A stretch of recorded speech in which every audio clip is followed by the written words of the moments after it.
I mean, come out of this, back-to-back games at home this weekend, and national televised game on Thursday, and you come back out of that tunnel, and all the snow, all the cold, all the changing of plans, all the different schedules. In my house, I had 2 games, I think, flipped already to earlier, and people are there. I mean, it's our community. It's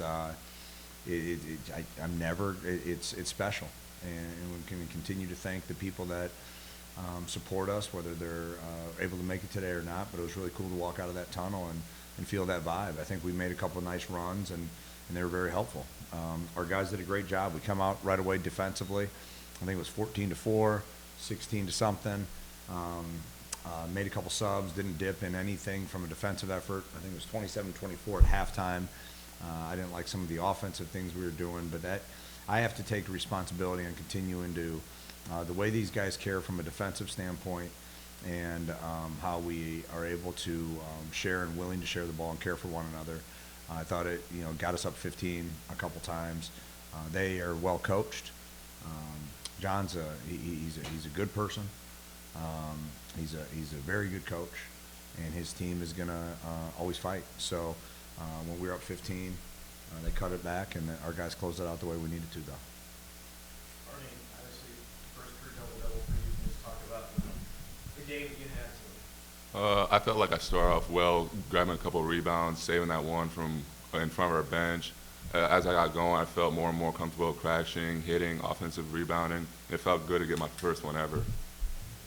For you, Coach, this is I think 4 of the past 5 games. Arnie's now played at least 30 minutes. What keeps on encouraging you, to have him play in such a role that he's playing right now? Well, I think one of it is the sacrifice of his teammates. I think the celebration of his teammates. That's and I truly mean it. I have a lot of guys that could play 30 minutes. I really do. I truly believe it. But it's really cool to see like Kyle play with and for Arnie, but then like legitimately celebrate when Arnie's doing something cool. Like that's really neat, and vice versa, and and Baker or whoever on the bench. So I think what encourages me to keep him in those settings is like I feel the vibe of our guys, and they're celebrating his success. And like I don't know during the game necessarily. I didn't realize he had 16 and 12. I knew he was impacting us. I knew he was doing some good things. And I'm sitting there coaching him like he's not helping us. I'm getting mad at him a few times. But the encouragement of his teammates kind of makes a dumb coach understand, he's doing pretty good, so let's leave him in there a little bit. And the sacrifice of his teammates, most importantly. You also talked about Tyler Pickett a little bit. I think this is his 4th consecutive game where he's having 22 and 14 tonight. Talk about his impact. I'm going to continue to say it. He's healthier. When you're healthy, it's hard to make a jump from one level to another, one league to another. It doesn't matter, one team to another. And he didn't have an opportunity to play. Like Kyle had unbelievable summers for us, all right, and then he got beat up a little bit at the kind of the wrong time for us. But the growth in the summer and his establishment the last 2 summers, that was huge, and then allows him to when he was healthy, he comes in and impacts us relatively quickly. Tyler didn't have that luxury. He didn't have the luxury of having 3 or 4 months with us, other than just getting to know him and being part of it. And again, his teammates sacrificed celebrating his success. They're excited about his growth. He's playing with confidence. There was one play that I was frustrated because I thought he should have picked it up in transition, right in front of my bench, where I was pretty clear and I didn't like it. But we ran the next 3 plays for him because he's allowed me to coach him, and these guys all got him open in the next 3 plays. And for you, Kyle, 11 points tonight for consecutively. Got the crowd amped up there. I don't know if you just talk about, maybe throwing down the stubs there and just your. I mean, it's fun. I love this team. I mean, it's Coach talks about the team aspect with us all the time. So at this point, I'm just going out there having fun and trying to do everything I can to help this team win. That's it. It's that simple. Kyle, we're on you. I want to know what it does for you to have the other one out there at the same time. So when you guys get to play together out there at the same time, what does that do for your game? Like to have another big man on the floor.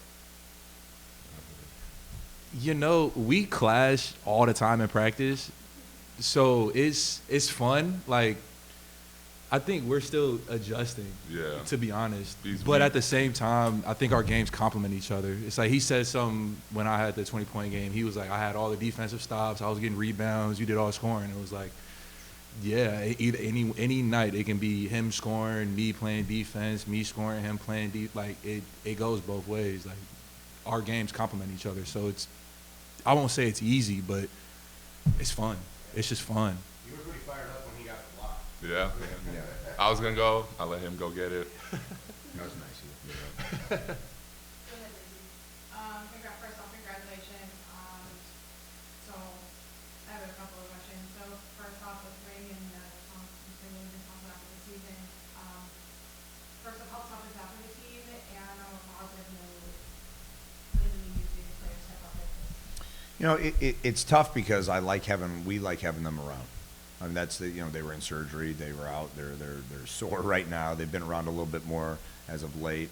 And it sounds like a coaching coach speak. They're good players. They both could impact us on the court, no doubt about it. But it's not fun to not be able to be around them on a daily basis with their guys on the court. So that impact is tough because we like having them around. It's as simple as that. Then they're both versatile, and these guys are very willing to do what is asked of them. And I just have to continue to figure out, when you play a particular style, or when you lose some versatility that I game planned or was strategized around, I have to become better to put these guys in position to be more comfortable. They're willing to do whatever it takes. And they've showed up every day, and as we've got healthier, I mean, Kyle was out one game. Were you out one game or two? You were out a lot of practice, and then you're out 2 games, right when Ring was hurt. CJ was out. So like even in that was a bad week. That was a bad week. A lot of stuff was going on. You had 4 games, in 7 days, as we decided to do on our scheduling, and not us. And it was a tough week, and these guys showed up every day and just continued to say, all right, what's next? And that was pretty fun. Also, with the national holding on Thursdays, what does it mean to you to have a game like that on a national stage? For me personally as a coach, it's nice because SIUE, obviously with what we did last year, you see SIUE a lot of places. People have opened their eyes to how special of a place this is, and not just a basketball team, like a place, a university, a community. And then you're able to capitalize on some success with a little bit more success this year. And then on a national televised game, people get to see it again. And then they get to see these guys. More importantly to me, it's really cool to be able to, even in my own house. Like I'm away a lot, and I'm very proud to go out there and this is who I'm away with, and with that effort and with what they do, it kind of justifies, and it's great pride.